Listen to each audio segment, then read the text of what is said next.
Ketua KPK Antasari Azhar mendatangi Bareskrim Mabes Polri dan Antasari datang untuk melaporkan dugaan kriminalisasi yang pernah menjerat dirinya.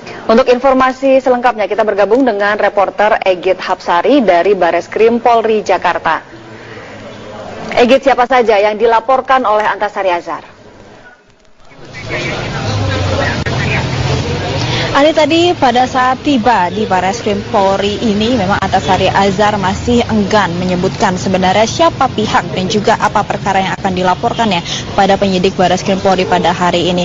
Namun tadi ada pemandangan yang cukup menarik karena sebelum Antasari Azhar tiba di Bareskrim ini ada adik kandung dari Nasruddin Zulkarnain, ia juga dirut dari PT Raja Wali Putra Banjaran, yakni Andi Syamsuddin. Padahal Nasruddin Zulkarnain ini sebagaimana kita ketahui adalah korban pembunuhan yang dalam dakwaannya ditudingkan kepada Antasari Azhar sebagai pelakunya dan akhirnya menjebloskan Antasari Azhar ke bui selama 7,5 tahun hingga akhirnya bebas bersyarat pada November lalu dan akhirnya bebas murni atas gerasi yang diberikan oleh Presiden Joko Widodo pada Januari lalu.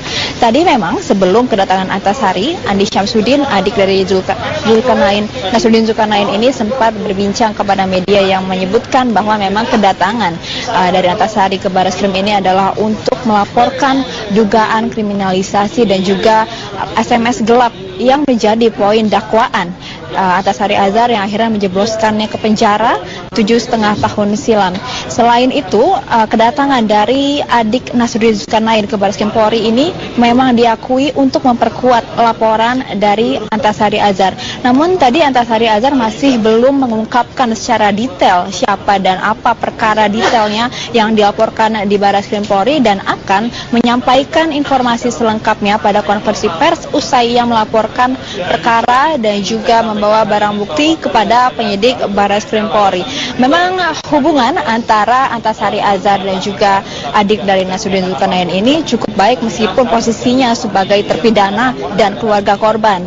Bahkan pada saat Antasari Azhar bebas murni atas gerasi Presiden Januari lalu, dari Andi Syamsuddin ini justru memberikan selamat kepada Antasari Azhar dan Antasari pun sudah sejak lama berjanji kepada keluarga korban khususnya kepada adik Nasruddin Zulkarnain ini untuk mengungkap dalang dan juga siapa sebenarnya yang menginstruksikan SMS gelap, dan ini bukan upaya hukum yang pertama yang dilakukan Antasari karena sebelumnya ia juga pernah menanyakan kembali kelanjutan kasusnya kepada Polda Metro Jaya, dan kita nantikan bersama nanti dalam konferensi pers apa sebenarnya yang dilaporkan dan siapa yang dilaporkan Antasari kepada penyidik pada hari ini.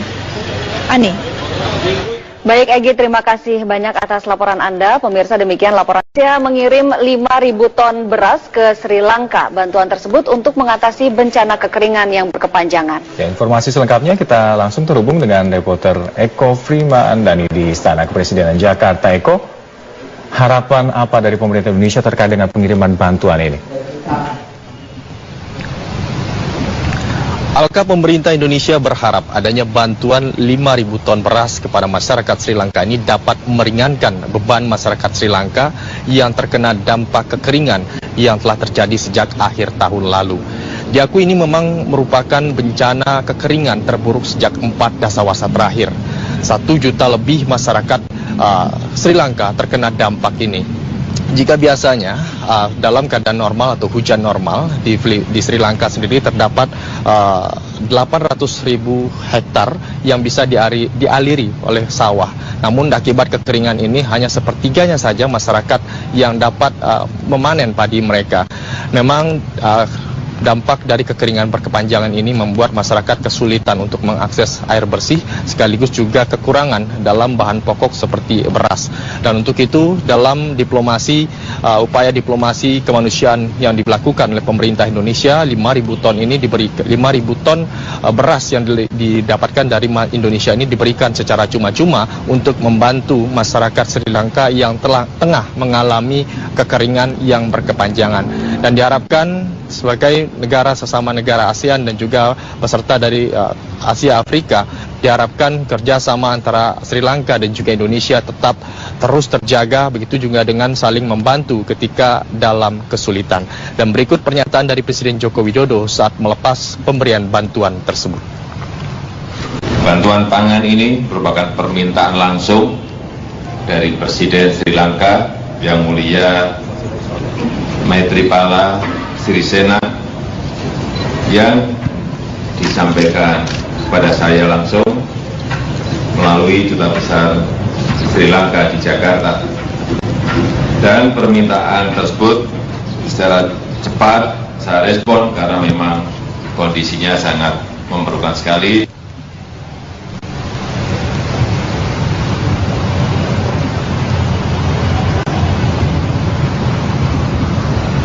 Alka. Ya Eko, selain menyerahkan bantuan pangan untuk Sri Lanka, pemerintah juga akan mencanangkan pendistribusian beras dan gula lewat kartu keluarga sejahtera. Seperti apa sebenarnya teknis dari program ini? Benar sekali Alka, rencananya pada tanggal 23 Februari nanti, serentak di 40 kota di Indonesia, pemerintah akan mulai mencanangkan pendistribusian beras kepada masyarakat pemegang kartu keluarga sejahtera. Mereka yang memiliki kartu keluarga sejahtera akan mendapatkan beras dengan harga yang lebih murah jika dibandingkan harga pasaran. Tadi disampaikan oleh Presiden Joko Widodo, di mana produk-produk seperti beras dan juga gula yang diproduksi langsung dari petani Indonesia dan juga dikemas oleh Bulog nantinya akan dijual dengan harga yang lebih murah. Seperti gula dengan harga biasanya sebesar 15.000 di pasaran, nantinya akan dijual seharga 12.500 per kilogramnya.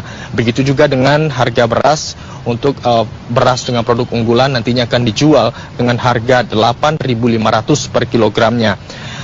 Ini sudah dikemas dan siap dipakai dan juga dipasarkan di masyarakat, dan mereka memiliki kartu keluarga sejahtera ini mendapatkan potongan harga yang lebih ringan dan juga dapat terjangkau harusnya. Dan diharapkan juga ini salah satu upaya yang dilakukan oleh pemerintah, terutama dalam rangka mencanangkan satu harga, terutama dalam harga gula di seluruh Indonesia. Memang pemerintah telah mencanangkan satu harga di seluruh Indonesia sebesar 12.500, dan diharapkan adanya gerakan nasional ini, pencanangan satu harga se-Indonesia ini dapat terrealisasi. Dan berikut pernyataan dari Presiden Joko Widodo. Untuk mendistribusikan beras itu lewat kartu itu akan dilakukan nanti pada 23 Februari ini di 44 kota sudah akan dimulai. Saya lihat persiapannya, misalnya beras nanti akan disiapkan seperti ini. Demikian akan laporan kami, kembali ke Anda ke studio. Eko Prima melaporkan langsung dari Istana Kepresidenan Jakarta. Terima kasih. Ya, sidang masih berlangsung. Ini adalah saksi kedua yang dimintai keterangannya dalam persidangan. Saksi yang kedua ini adalah Mahyuni atau ahli bahasa. Ia adalah seorang dosen bahasa di Universitas Mataram, Nusa Tenggara Barat. Tadi sebelum ia masuk ke ruang persidangan, kami sempat berbincang atau menanyai Mahyuni sebagai saksi ahli bahasa ini. Ia mengatakan dalam persidangan akan melihat relasi dengan teori wacana kritis atau diskursus kritis dalam teori bahasa. Ia akan menyampaikan atau menerangkan tentang relasi diskriminatif atau pernyataan-pernyataan dari terdakwa yang mendiskreditkan atau mendiskreditkan atau merendahkan orang lain. Dan pemeriksaan saksi ini adalah agenda dari sidang ke-10 ini. Jadi total dari sidang pertama sampai dengan sidang ke-10 ini ada sebanyak lebih kurang 33 saksi yang diperiksa. Dan ini adalah saksi dari jaksa penuntut umum. Tadi sebelum Mahyuni memberikan keterangan dalam persidangan sekarang, tadi ada saksi ahli agama yaitu Muhammad Amin Suma. Ia merupakan ahli agama dan ia merupakan wakil ketua Dewan Syariah Majelis Ulama Indonesia. Ini yang kemudian tadi diperdebatkan oleh kuasa hukum Basuki Cahayapurnama bahwa kuasa hukum menyatakan Muhammad Amin Suma ini mempunyai kepentingan karena merupakan anggota atau wakil ketua Dewan Syariah Majelis Ulama Indonesia yang ikut merumuskan fatwa MUI terkait dengan Ahok, sehingga saksi ini dianggap tidak netral bagi kuasa hukum. Dan tadi dalam keterangannya Amin Suma mengatakan kata dibohongi atau dibodohi dalam kalimat yang disampaikan Ahok di Kepulauan Seribu yang menjadi kasus yang diangkat dalam kasus ini, itu yang menjadi masalah utamanya. Dan menurutnya pandangan dari Amin Suma ini, Quran Surat Al-Maidah ayat 51 ini memang bersifat larangan, dan siapapun yang menyampaikan tafsir Al-Quran termasuk dengan Surat Al-Maidah ayat 51 ini, apabila ia bukan merupakan ahli tafsir, maka ia belum bisa disebutkan menyampaikan kebenaran, karena menyampaikan ayat Al-Quran menurut Amin Suma adalah menyampaikan sebuah kebenaran.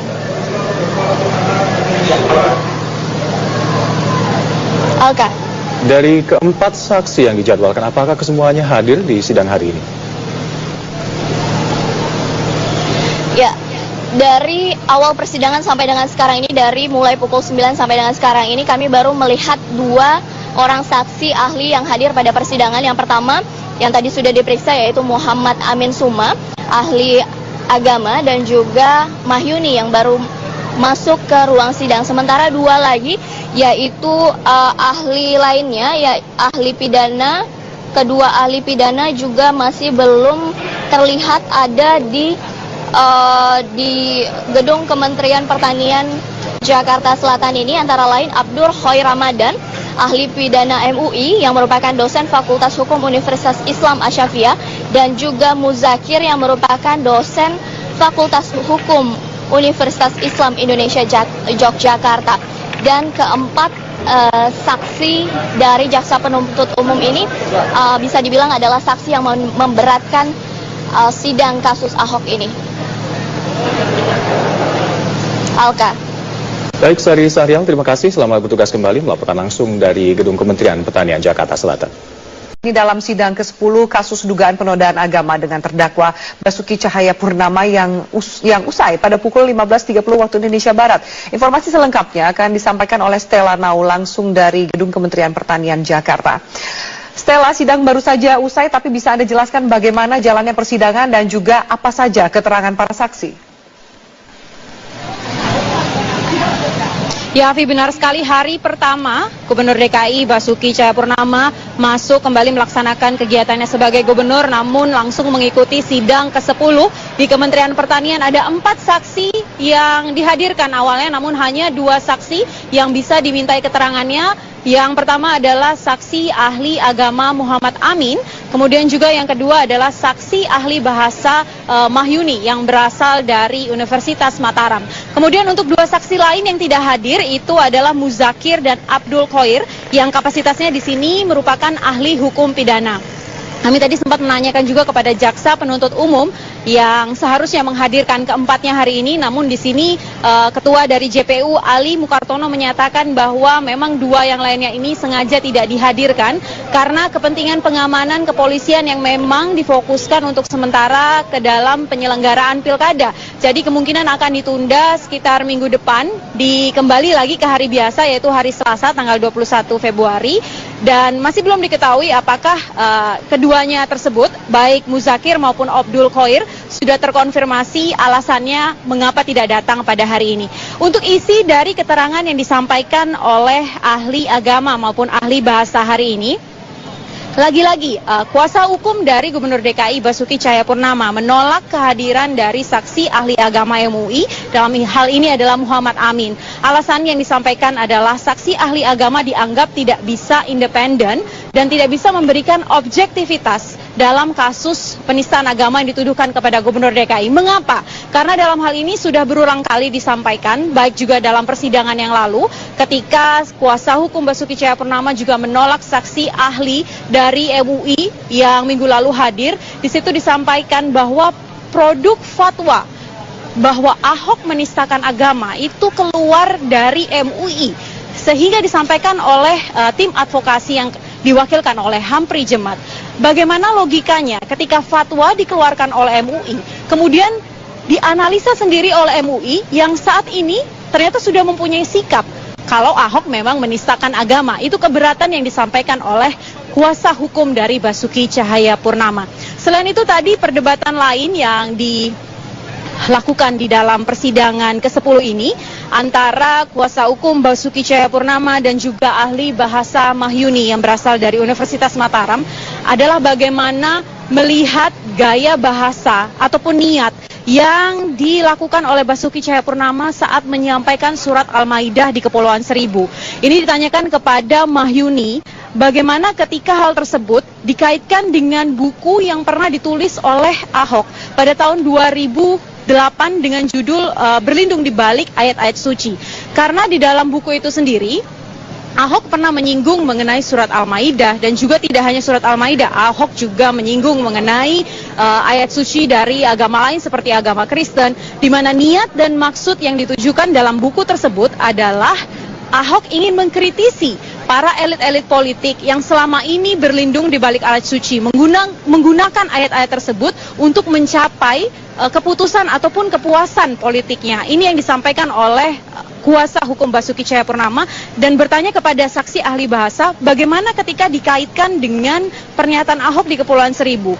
Ketika tadi ditanyakan, Mahyuni sendiri pada awalnya sempat kesulitan untuk menyatakan pendapat karena menyatakan bahwa sebelumnya tidak pernah membaca buku tersebut dan tidak pernah secara spesifik melihat ada pernyataan Al-Maidah atau mengutip ayat suci Nasrani dalam buku yang pernah ditulis oleh Ahok. Dan akhirnya di dalam persidangan, kuasa hukum dari Basuki Cahayapurnama, Hampri Jemat, kemudian menyerahkan buku tersebut, menyerahkan kepada kuasa hakim dan melihat langsung tanggapan di situ, dan saksi ahli bahasa menyatakan memang ada kaitannya bahwa ada tujuan maksud yang berkaitan dengan buku tersebut dan pernyataan Basuki di Kepulauan Seribu. Namun berkaitan dengan independensi MUI sendiri, Hampri Jemat juga sudah tadi kami tanyakan langsung ketika usai persidangan. Kita saksikan langsung kutipan wawancaranya. Begini.